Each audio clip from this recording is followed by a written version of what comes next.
What's up, YouTube? Welcome back to Pizza John Productions. And today we're going to be talking about stop signs and how they differ in disputed territories. So, places in the world where more than one country claims jurisdiction.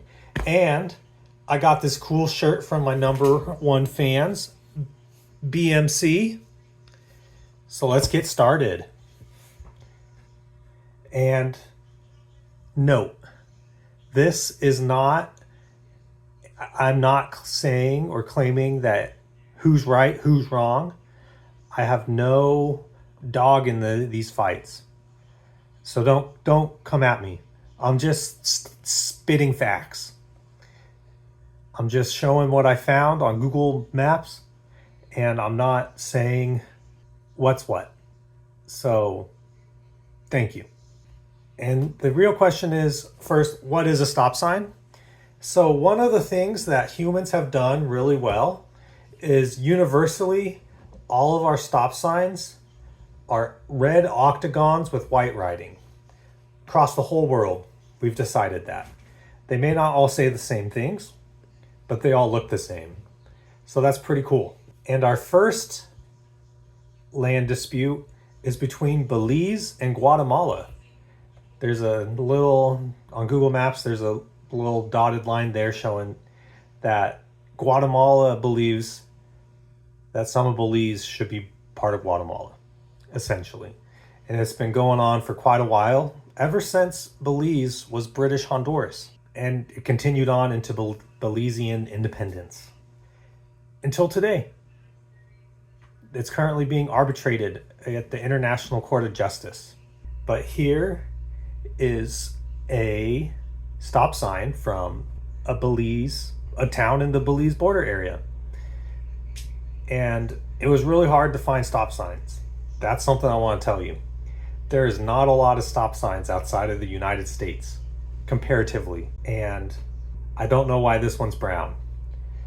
Sun fading, I don't know.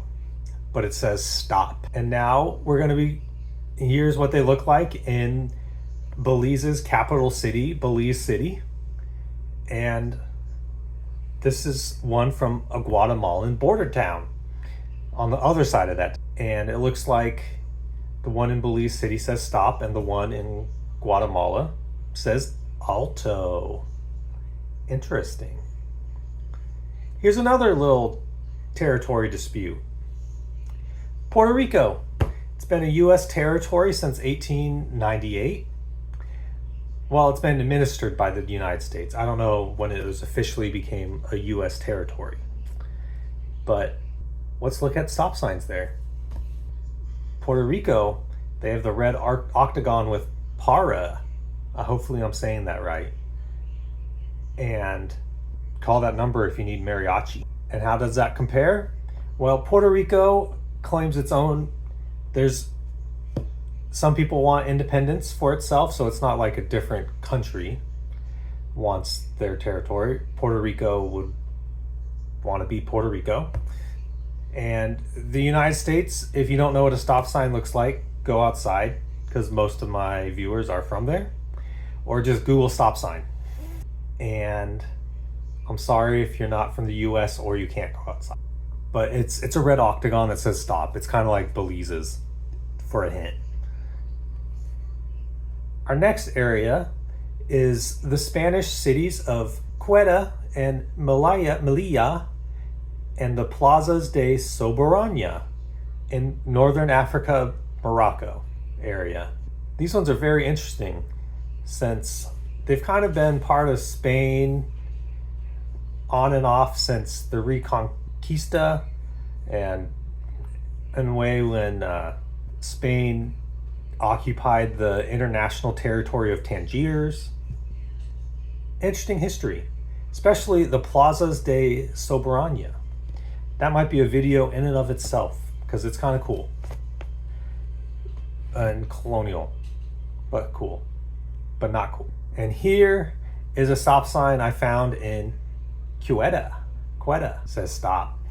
It was really hard to find too. And here we are. I think there's a stop sign I think I found in Valencia, Spain. Very similar to the one in Ceuta.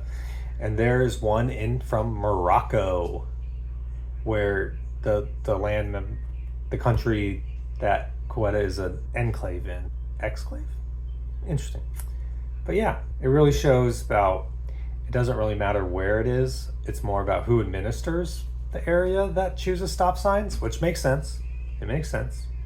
And here is a bonus one involving Spain again. Ooh, Gibraltar. Gibraltar has been a British territory since the 1700s, since probably like some Spanish succession, Napoleonic War stuff. I don't know. But it's at the very southern tip of the Iberian Peninsula. And Spain claims it, Britain claims it. And here's a stop sign that I found there. It says stop. And here is a stop sign in Spain that we've already seen. And here's one from the United Kingdom in London. So this was so hard to find. There is no stop signs in the United Kingdom. They have like a lot of these yield-like signs everywhere. It's crazy for an American like me. Here's what one looks like. Here's the facts about it. The United Kingdom only has, like, I read, this was from Quora, so it's probably not true, but they have 4,000 stop signs and 144,000 yield signs. Big difference. But in conclusion, I just want to say stop signs, they're universal. There's a lot more disputed territories that I'm going to talk about in another video. And just remember that stop signs are a suggestion or they're not a suggestion, depending on who you are. They're not a suggestion for me. And their stop signs are not as ubiquitous outside of the United States. It really just shows how alike we are. We all have stop signs. We're so similar. We're so same. And thank you for watching.